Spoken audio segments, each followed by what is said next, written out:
नमस्कार, मैं रत्नेश। आप देख रहे हैं द रत्नेश टॉक। आप सबका बहुत बहुत स्वागत है। पिछले दिनों मुंबई से एक खबर आई कि कार्टून को लेकर के किस तरह से इंडियन जो नेवी है उनके रिटायर्ड ऑफिसर हैं उनको मारा पीटा गया है और पुलिस ही उल्टे उनके घर पे आए ज़बरदस्ती पुलिस स्टेशन ले जाने के लिए कि उनके खिलाफ़ शिकायत है। जिस तरह से पुलिस की कार्रवाई हुई और जिन लोगों ने उस रिटायर्ड ऑफिसर को मारा उनको पुलिस स्टेशन में ही जमानत मिल गई।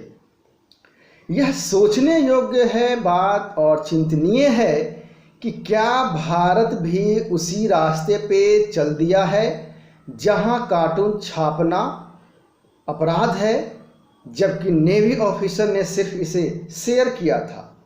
जहाँ तक कार्टून की बात है तो कार्टून से याद आता है फ्रांस में भी एक कार्टून विवाद चल रहा है जिसकी चर्चा मैं कुछ देर बाद इसी वीडियो में करूँगा।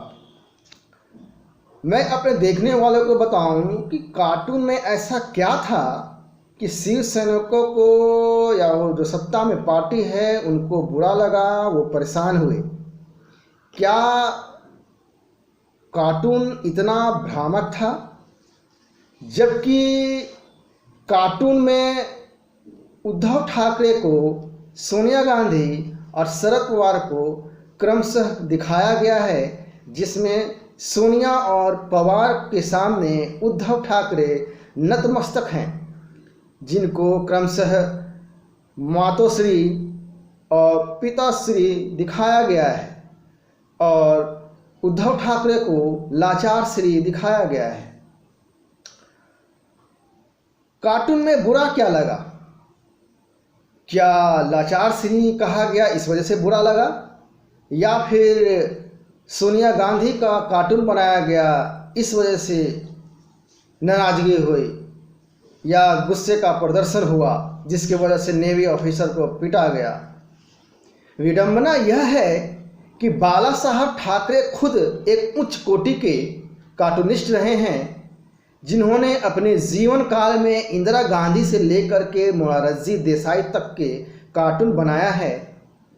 लेकिन उन्हीं के बनाए हुए शिवसेना और उन्हीं के बेटे उद्धव ठाकरे कार्टून पर किसी बुजुर्ग को पिटाई कर देते हैं, दिखावती गिरफ्तारी होती है, लेकिन पुलिस स्टेशन में ही पिटाई करने वाले को जेल मिल जाता है। साथ ही साथ संजय राउत जैसे शिवसेना के नेता उल्टा स्टेटमेंट देते हैं कि यह एक सहज प्रतिक्रिया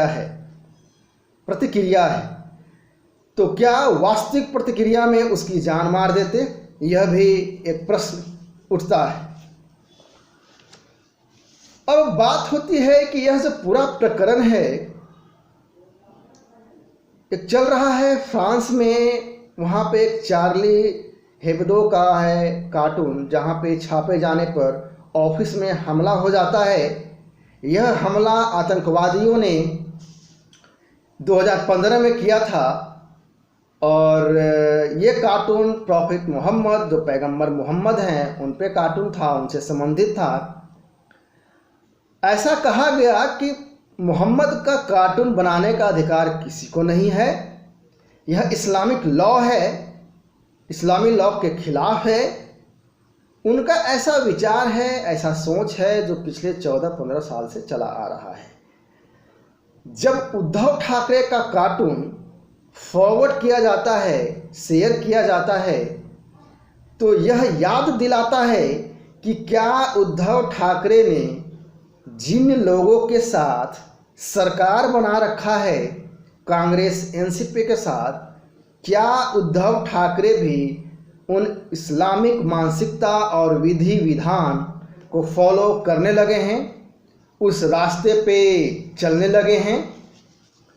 क्या उद्धव ठाकरे प्रॉफिट मोहम्मद या पैगंबर मोहम्मद की तरह कार्टून उनका नहीं बनाया जा सकता है या उन पर चर्चा नहीं किया जा सकता है? सोशल मीडिया पे कार्टून शेयर नहीं किया जा सकता है? क्या उद्धव की मानसिकता जिहादी इस्लामिक हो गई है या वो इस्लामिक कबूल कर चुके हैं?